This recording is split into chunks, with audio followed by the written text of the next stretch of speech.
신명기 30장 8절부터 10절까지 말씀, 하나님의 말씀입니다. 이 말씀을 읽어드릴 때에 살아계신 하나님의 음성을 들을 수 있기를 원합니다. 너는 돌아와 다시 여호와의 말씀을 청종하고 내가 오늘 네게 명령하는 그 모든 명령을 행할 것이라. 네가 네 하나님 여호와의 말씀을 청종하여 이 율법책에 기록된 그의 명령과 규례를 지키고 내 마음을 다하며 뜻을 다하여 여호와 네 하나님께 돌아오면 네 하나님 여호와께서 네 손으로 하는 모든 일과 네 몸의 소생과 네 가축의 새끼와 네 토지 소산을 많게 하시고 네게 복을 주시되 곧 여호와께서 네 조상들을 기뻐하신 것과 같이 너를 다시 기뻐하사 네게 복을 주시리라. 아멘. 태어난 지 생후 1년 만에 두 다리를 쓰지 못하는 소아마비 1급 장애인이 되었지만 거뜬히 장애를 딛고 미국에 가서 공부하여 문학과 수필가의 길을 걸어왔던 고 장영희 씨의 책에 이런 내용이 기록이 되어져 있습니다.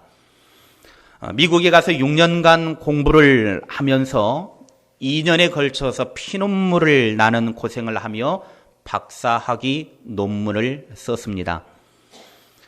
이제 박사학위 심사를 얼마 남겨두지 않고 뉴욕에서 LA에 있는 언니 집에 다니러 이제 잠시 가게 되어집니다.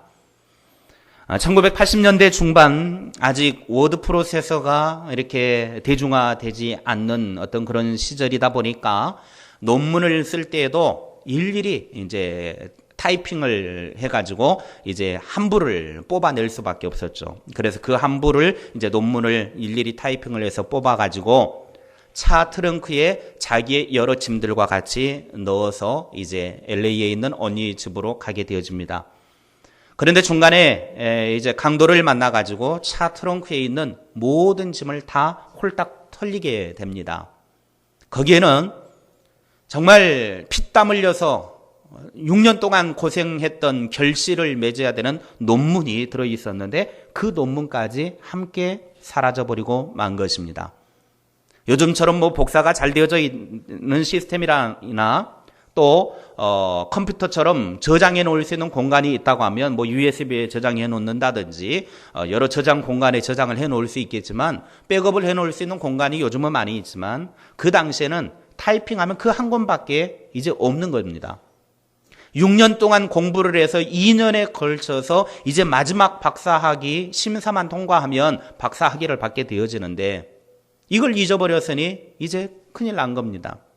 그래서 장영희 씨는 이걸 잃어버린 순간 몇 날 며칠 동안 식음을 전폐하며 방에 들어가 가지고 나오지도 않고 그저 그냥 멍하게 있었다고 합니다. 그러면서 몇 날 며칠 그렇게 있다가 내가 지금 이거 뭐하고 있는가라고 생각을 하다가 기억을 더듬어 가면서 이제 하나하나 다시 써나가기 시작합니다. 잃어버렸던 2년 동안에 걸쳐서 썼던 자기의 그 박사학위 논문을 다시 써나가기 시작하는데 아무리 써나간다고 해도 그게 쉬운 일이 아니죠. 한참 막 타이핑을 하다가 마음에 막 우라통이 터지고 분노가 일어서 때로는 막 소리도 지르고 미친 듯이 뛰어나가서 달려다니기도 하고 이렇게 해보았지만 마음의 답답함이 사라지지 않았습니다. 그러다가 어느 날 교회에 가서 한참 하나님 앞에 무릎 꿇고 멍하게 앉아 있는데 자기의 마음 중심에 들려지는 하나님의 음성이 있었습니다. 어떤 음성이 들려왔냐면 괜찮아. 다시 시작하면 되잖아. 다시 시작할 수 있어. 기껏 해봐야 논문인데 뭐. 이런 마음이 하나님으로부터 교회에 앉아 있는데 들려지더라는 것입니다. 이 소리를 듣고 다시 시작한 장영희 씨는 꼭 1년 후에 다시 박사학위 논문을 작성을 하게 되어지는데 이전보다 더 훌륭한 자기가 썼던 그 전에 잃어버렸던 논문보다 부족한 부분들까지도 채워서 완벽한 논문을 작성을 했다고 합니다. 그러면서 그가 이렇게 말을 했습니다. 내게 삶에서 가장 중요한 교훈, 다시 시작하는 법을 가르쳐준 도둑에게 감사합니다. 논문을 헌사하면서 그 논문 헌사에 이런 글을 썼다고 합니다. 내 삶에 있어서 가장 중요한 교훈은 다시 시작하는 법을 가르쳐준 강도였다.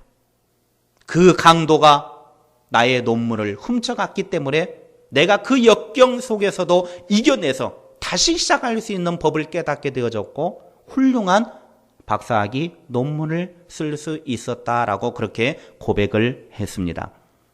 삶을 살다 보면 때로는 절망적인 순간들을 만나게 되고 그 힘든 일은 우리를 주저앉게 만들어 버립니다.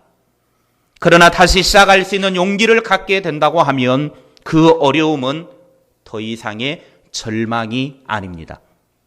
그리고 이 상황들을 극복하고 나면 그 위기의 상황들이 나를 더 성숙하게 했고 위대한 사람으로 만들게 되었음을 알게 됩니다. 우리는 새로 시작한 2014년도의 길을 걷고 있습니다. 이미 4일이라고 하는 시간이 지났습니다. 또한 앞으로 가야 할 우리들의 인생길은 우리가 지금까지 한 번도 가보지도 않았고 걸어보지 못했던 길입니다. 그러나 그것은 우리들에게 별로 중요하지 않습니다. 우리가 운전을 하며 어디 모르는 지역을 찾아갈 때 우리가 걱정하지 않는 방법 중에 하나는 내비게이션이 있기 때문에 내비게이션에 우리가 가야 할 목적지를 입력만 시켜놓으면 내비게이션은 우리가 가는 곳곳마다 가야 할 방향을 자세하게 가르쳐 줍니다. 시간도 거의 내비게이션에서 가르쳐준 시간에서 벗어나지 않고 거의 그 시간에 맞춰서 그곳에 도착할 수 있습니다. 우리가 가는 인생길 분명하게 한 번도 걸어보지 못한 길이고 2014년도에 앞으로 우리의 인생길에 어떤 일들이 펼쳐질지 모르지만 우리는 걱정할 필요가 없습니다. 우리의 내비게이션이 되시는 하나님을 붙잡고 하나님을 의지하고 나아가게 되면 하나님께서 우리의 삶을 안전하게 이끌어 주시기 때문입니다. 하나님의 인도함을 받고 하나님의 도우심 속에서 앞으로 어떤 일이 펼쳐질지는 모르지만 이 2014년이라고 하는 우리에게 주어진 이 걸음마다 하나님과 함께해서 하나님이 이끌어 주시고 하나님이 목적지까지 우리를 데려다 주시는 그런 은혜가 있기를 바랍니다. 우리의 환경이 어려워도 상관없습니다. 앞에 길이 막혀 있어도 상관없습니다. 그것은 하나님께서 인도해 주시는 대로만 가면 우리는 그건 아무것도 염려될 것 없습니다.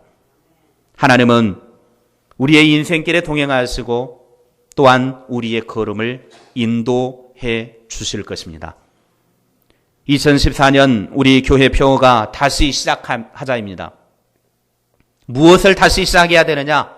예배를, 말씀을, 기도를, 행복을 우리가 다시 시작해야 합니다. 이제 우리 같이 연습을 하셨죠. 지난 송구 영신 예배 때 잊어버리신 분은 다시 시작하면 됩니다. 그게 다시 시작하자예요. 다시 시작하자. 안 잊어버리시는 분은 이제 어떻게 하신 줄 알죠? 제가 다시 시작하자 하면 예배를, 말씀을, 기도를, 행복을 다시 시작하자. 기억이 나십니까? 안 나도 상관없습니다. 오른손을 드시고 주먹을 쥐시고 결단을 잡고 하셔야 돼요. 결단을. 준비되셨습니까? 예. 다시 시작하자. 예배를, 말씀을, 기도를, 행복을 다시 시작하자. 다시 시작하셔야 됩니다. 이쪽만 한번 하겠습니다. 이쪽만. 주먹을 쥐시고 다시 시작하자. 예배를, 말씀을, 기도를, 행복을 다시 시작하자. 아멘. 이제 이쪽 주먹을 쥐시고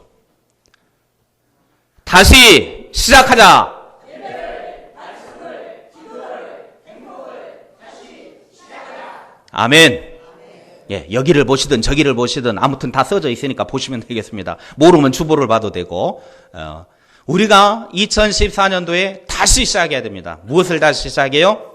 예배를, 말씀을, 기도를, 행복을. 하나님께서 주신 이러한 은혜를 다시금 시작하여서 우리의 삶에 어떤 위기와 역경과 고난이 와도 이것들을 거뜬하게 이겨낼 수 있는 그런 소망이 있기를 바랍니다. 신명기 30장의 주제는 선택하라입니다. 선택하라.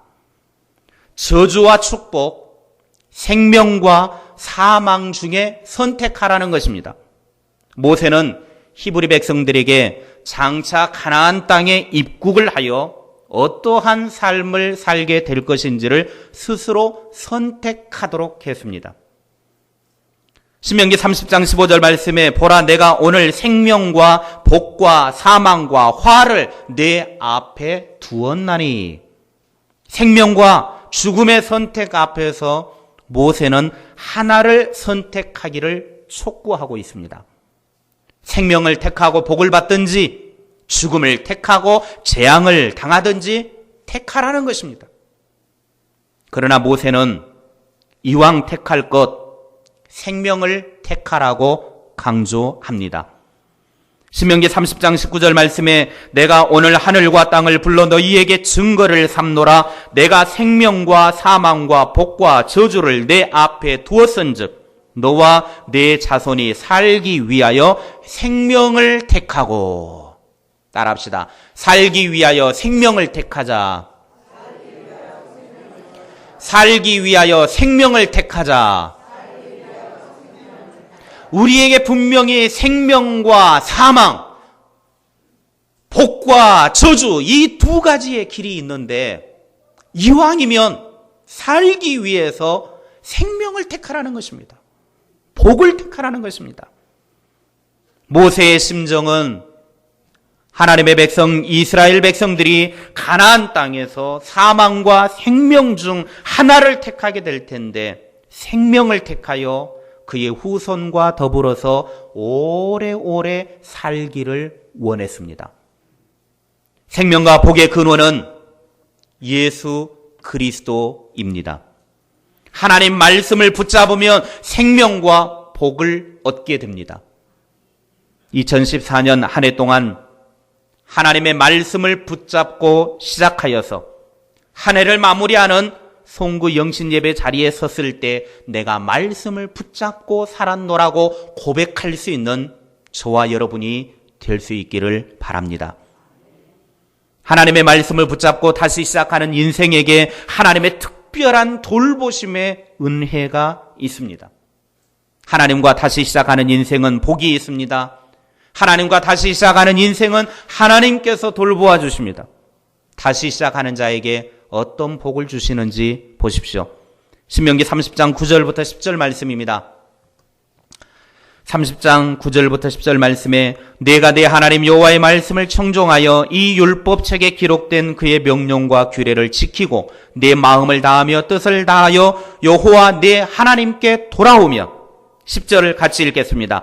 내 하나님 여호와께서 내 손으로 하는 모든 일과 내 몸의 소생과 내 가축의 새끼와 내 토지 소산을 많게 하시고 내게 복을 주시되 곧 여호와께서 내 조상들을 기뻐하신 것과 같이 너를 다시 기뻐하사 내게 복을 주시리라. 아멘.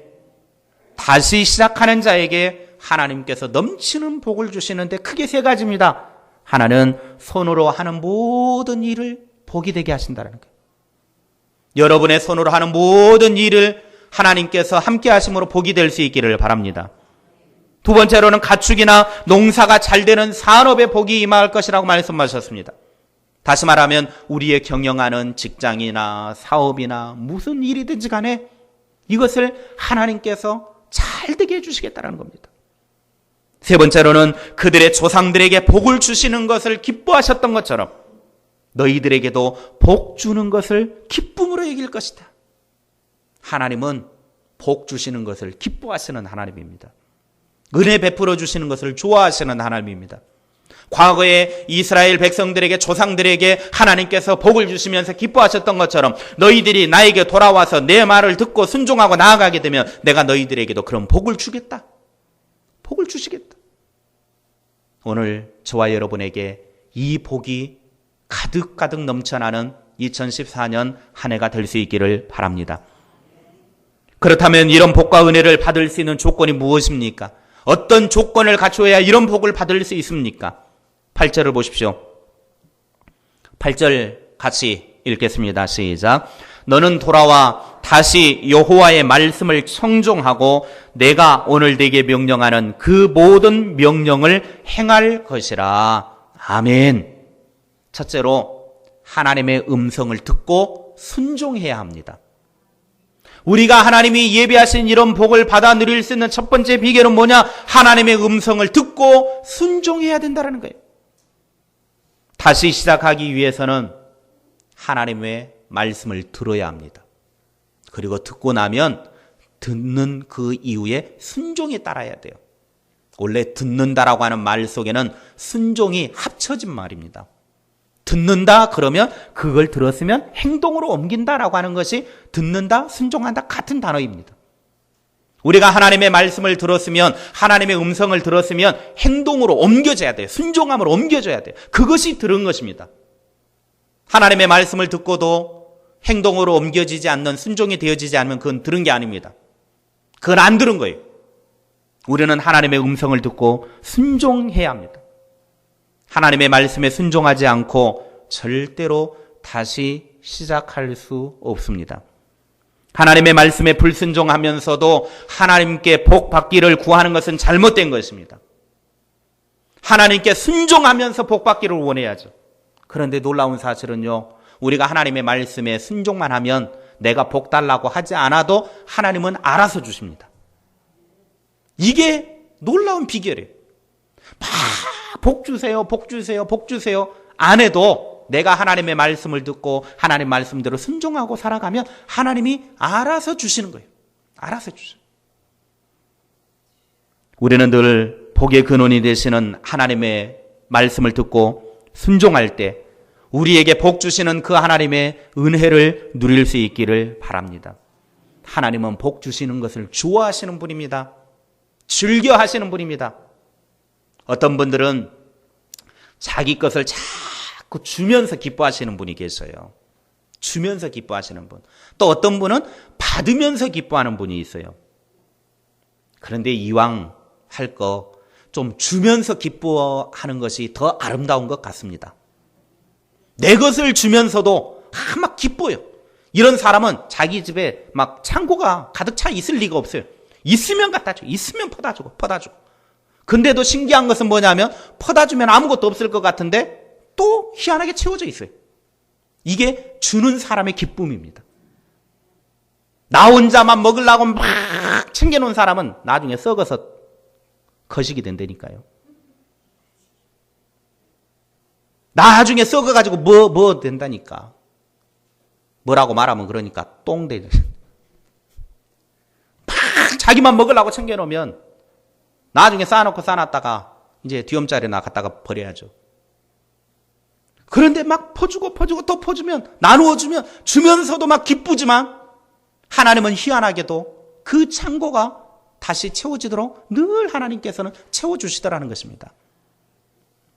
하나님의 음성을 듣고 순종하면서 우리에게 복을 주시기를 하나님, 복을 주시면서도 기뻐하시는 하나님, 하나님은 자꾸 우리들에게 막 주시는 걸 좋아하세요. 단 우리가 하나님의 음성을 듣고 순종하기만 하면 주신다는 거예요. 순종하기만 하면. 둘째로 하나님께 돌아와야 합니다. 10절 중간에 보면 내 마음을 다하며 뜻을 다하여 여호와 내 하나님께 돌아오면 그랬습니다. 앞에서 열거한 이 세 가지의 복을 받기 위해서는 하나님께 돌아와야 된다는 거예요. 하나님께로 돌아와야 된다. 하나님을 떠나 있는 사람들, 온 마음과 영혼으로 하나님을 사랑하지 않은 사람들, 하나님을 삶의 우선순위에서 최우선으로 두지 않고 삶을 살았던 사람들이 하나님을 인생의 최고로 여기는 모습으로 돌아올 때 하나님은 그 사람에게 복을 부어 주십니다. 송구 영신 예배 때 말씀드렸던 것처럼 먼저 하나님의 나라와 하나님의 의를 구하면 육신의 필요한 나머지 부분들을 더해서 주신다는 겁니다. 더해서 주신다. 우리가 잘못된 선택을 했다고 하면 제일 먼저 해야 될 일은 속도를 막 많이 내서 가는 것이 중요한 것이 아니라 방향을 바로 잡아야 돼요. 내가 지금 가고 있는 이 선택에서 가고 있는 이 방향이 잘못되어져 있다고 하면 재빨리 방향 수정을 해야 합니다. 우리를 기다리시는 하나님 아버지의 품으로 방향을 돌려야 합니다. 지금 벗어나서 다른 길로 가고 있다고 하면, 경로 이탈이 되었다고 하면 원래 정상의 길로 돌아와야 합니다. 지금 다른 곳에서 혹시 방황을 하고 있다고 하면 하나님께로 속히 돌아오시기 바랍니다. 다른 곳에 가서 지체하면 지체할수록 우리는 아버지의 마음을 아프게 하는 것입니다. 자꾸 다른 데 가서 막 방황을 하면 하나님 아버지 마음을 아프게 한단 말이에요. 하나님은 우리가 하나님 곁에 없으면 마음이 아파하시는 분이에요. 막 마음이 아파가지고 어찌할지 모르는 분이에요. 그러나 우리가 하나님께로 돌아오면, 하나님 품으로 돌아오면 막 기뻐서 덩실덩실 춤을 추시는 하나님. 스바냐 3장 17절에서 우리가 하나님께로 돌아오는 즐거이 부르며 기뻐하리라. 하나님은 막 우리가 하나님께로 돌아가기만 하면 하나님은 막 감격하시는 하나님. 그런데 우리가 하나님께로 멀어지고 하나님 없는 다른 곳에 가서 방황하고 경로 이탈해서 살아가면 하나님은 막 마음이 아파하시는 하나님이라는 겁니다. 왜 하나님이 그렇게 하십니까? 하나님은 우리를 그 무엇보다 사랑하시기 때문입니다. 하나님 아버지는 당신의 아들과 딸들인 저와 여러분을 너무너무 사랑하십니다. 그렇기 때문에 우리가 내릴 수 있는 가장 최선의 결정은 아버지의 품으로 제일 빨리 돌아갈 수 있는 길을 선택하는 것입니다. 속히 하나님께로 돌아가는 길을 선택하는 거예요. 우리가 아버지의 품으로 돌아가기를 망설여도 안 됩니다. 하나님께로 돌아가는 거 부끄러워해서도 안 됩니다. 내가 지금까지 한 짓이 얼만데 얼마나 부끄러워서 어떻게 돌아가.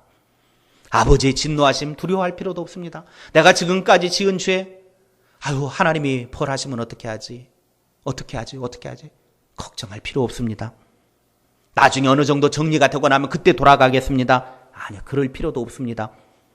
우리 하나님은 우리가 어떤 상황에 있다 할지라도 화내지 않으시고 우리가 돌아왔다라고 하는 사실 하나만으로 기뻐하시는 분이십니다.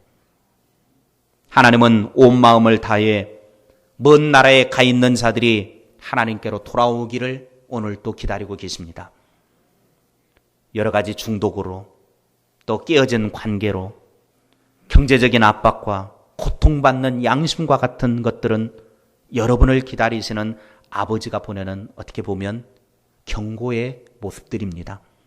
때때로 우리의 삶이 엉망진창이 되는 것은 하나님의 우리에게 들려주는 메시지입니다. 우리가 속한 곳으로 돌아오라고 부르시는 하나님 아버지의 음성입니다. 어서 돌아오라. 속히 돌아오라. 하나님은 우리에게 경고하고 계시는 겁니다. 이제 2014년도는 우리의 과거가 어떻게 되어졌든 그건 생각지도 않으시고 우리의 과거를 기억하지도 않으시는 하나님께로 돌아와 다시 시작하여 하나님께서 예비하신 복과 은혜를 누리는 하나님의 사람이 다 됩시다.